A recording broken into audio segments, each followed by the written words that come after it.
Fries इसका सब 6 7 है। तो पहले बेटा जो वजू के फ्राइज बाहर के हैं ना उनको हम देख लेते हैं, उनको हम एक दफा सुन लेते हैं, पढ़ लेते हैं कौन कौन से।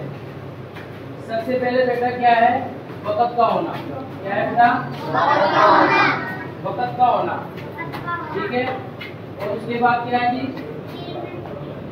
बदन का पाक होना। कितने हो गए?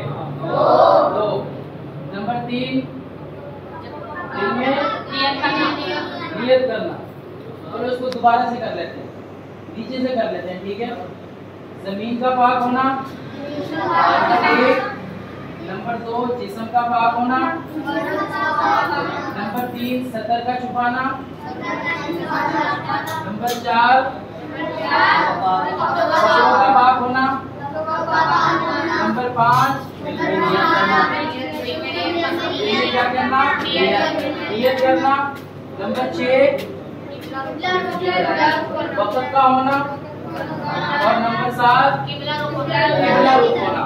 नंबर 7 किबला रुख होना। ये कितने हो गए बेटा?